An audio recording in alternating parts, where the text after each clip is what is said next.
Okay, so this is right out on the west coast now.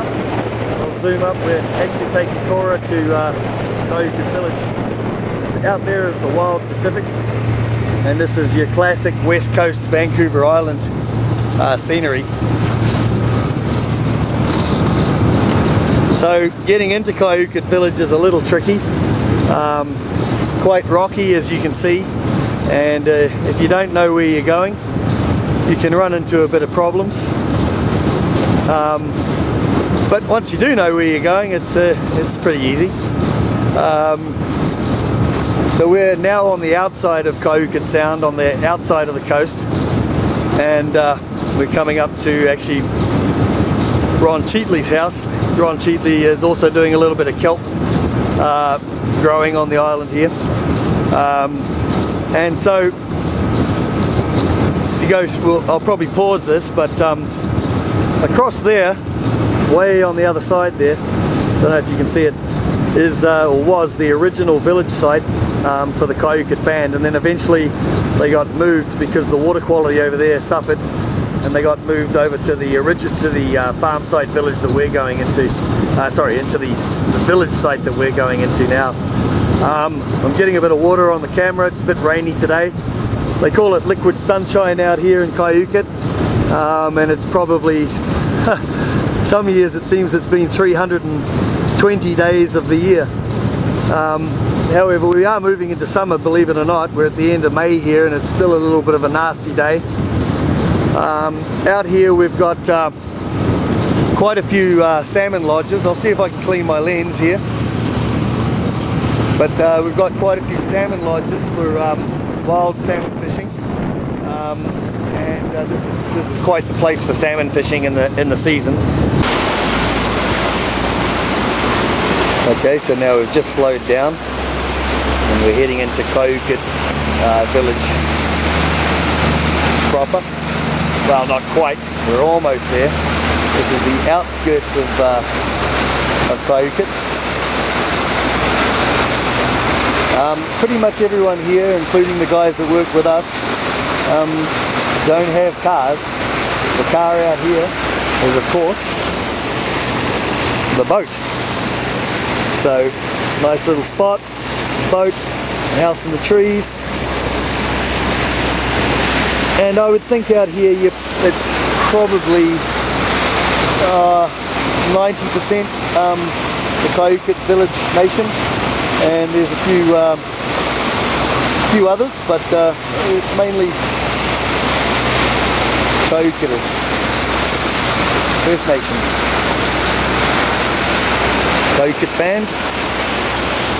As we come through this gap through here and around the corner, we'll get into Kyuquot Harbour proper.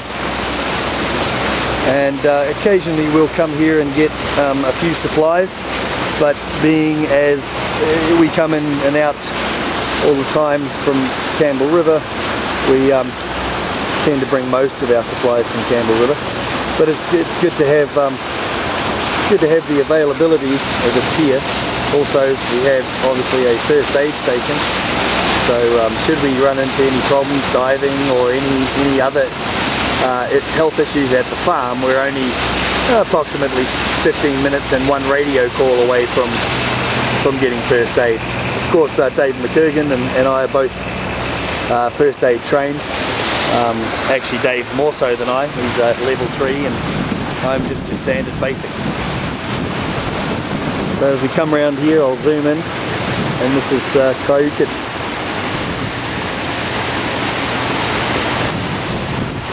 The main village is up and around the corner a little bit to our left, and this is the other side.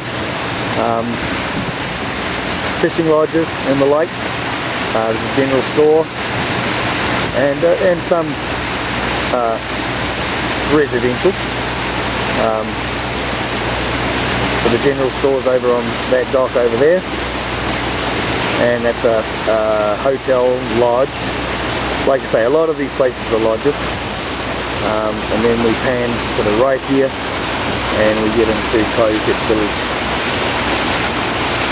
proper. Very beautiful spot. Of course, on a big storm in the winter time, it's you certainly know you're on the west coast of the island out here. But in the summertime, and when everything's nice and calm and beautiful, I don't think you could find a more beautiful, serene spot really to live and have fun on the west coast of Vancouver Island. Very isolated, probably one of the more isolated places, if not the most isolated place on Vancouver Island proper. You know, a lot of the other places you can get to by road, almost all the places you can get to by road.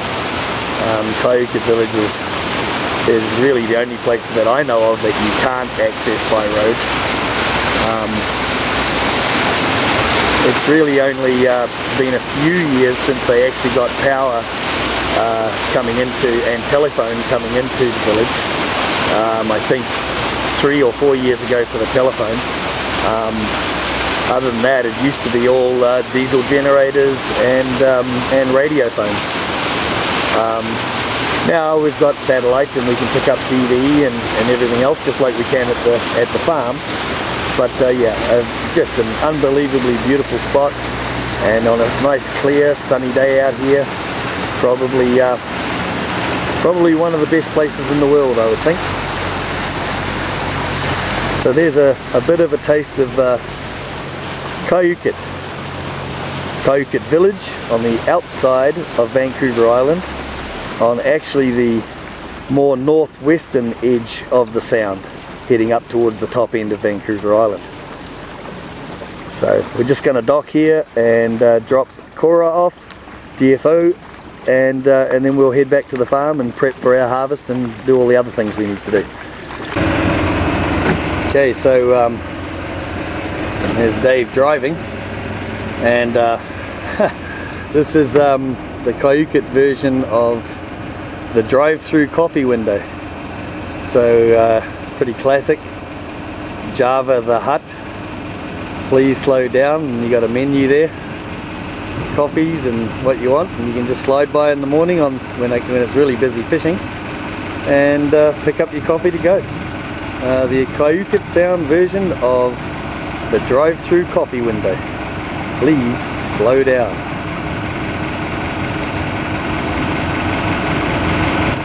Classic. So I thought I'd just also take a little shot of Ron Chitley's house, Chitley's, and it looks like a nice little island and everything. There it is, a nice little island, Chitley Island. I don't think it's called that, but that's what I call it. And that's Ron's house there. And I thought we'd just steam around. Oh, a couple of sea otters here. See if I can zoom in on them. Kind of cool little creatures. Quite a few of them out here, and now actually almost overpopulation of them, and very successful program. They've reintroduced them up and down the coast, and now they're actually sort of becoming a bit of a problem for the band. They've eaten a lot of the shellfish because they've kind of got a bit of a monopoly. So there is some discussion that the band would like to do some management of that stock, but that hasn't gone too far, I don't think.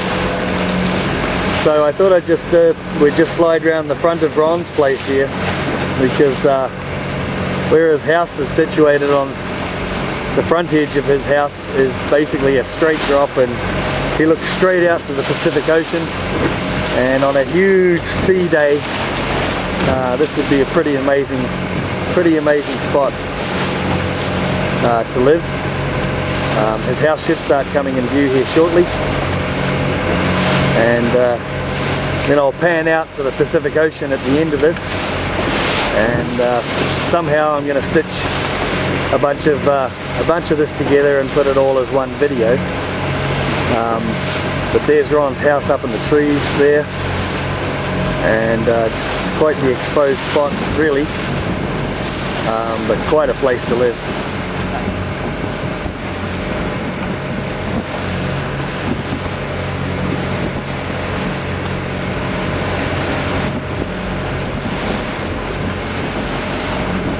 So yeah, pretty neat to be looking out of that window on a big rough day out here on the west coast, because you'd be looking straight towards, well, I guess Kyuquot Peninsula on the other side of the Pacific. And if I pan around here and look straight out,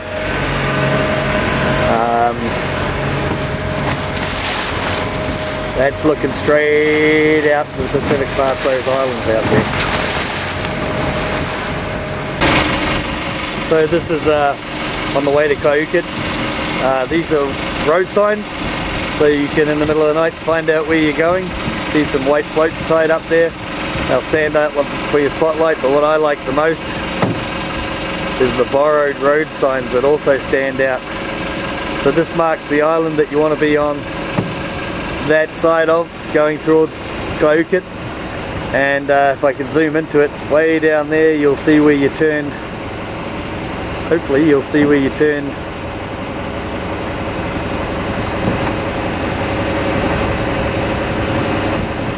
You'll see where you turn right. Classic. Waste not, want not.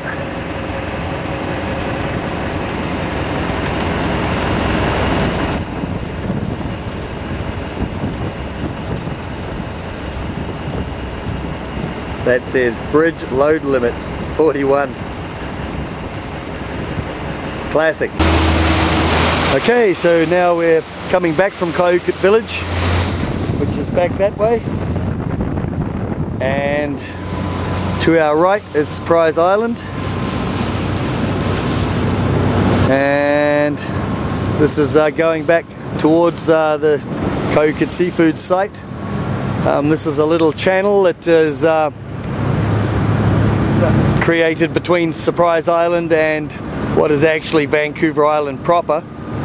On our left is Vancouver Island proper, and out over those hills is towards Port Alice, up the coast and over into the next sound, which is Port Alice. And this is our sort of, I guess, the inside shortcut for most of the locals. A nice little shortcut through the between Surprise Island and the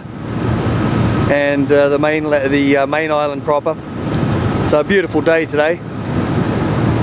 So there are a couple of rocks in here, and once you know where you're going, of course, just like any other boat trip, once you know where the rocks are, you don't go there. So this is kind of the last little leg of the trip from Kyuquot village back to the farm site. Nice big eagle tree. We often see bald eagles in that tree, especially when the fish are coming through here in the summertime. And so as we come round or through the gap here, we come on to the Kyuquot Seafoods Multi-trophic Aquaculture site, with our house just coming into the view here. So that's pretty much the end of our trip out to Kyuquot to deliver DFO Cora, and to give you a bit of an overview of the whole trip out to the village and back to the sound, and a little bit of Kyuquot Sound. So here we are arriving at speed at Kyuquot Seafoods. See if I can zoom in on those signs. Oh no, I can't. I'll get that later. So the house was an old feed shed that actually was kind of half sinking when we first got here, and we dove a bunch, put a bunch of floats underneath it, and then turned it from a feed shed into living accommodations and a little feed shed out here on the outside, which you've seen before in other videos. So yeah, that's the farm site over there. 3.5 years now at this site, and pretty much everything's up and running as was envisaged at the beginning.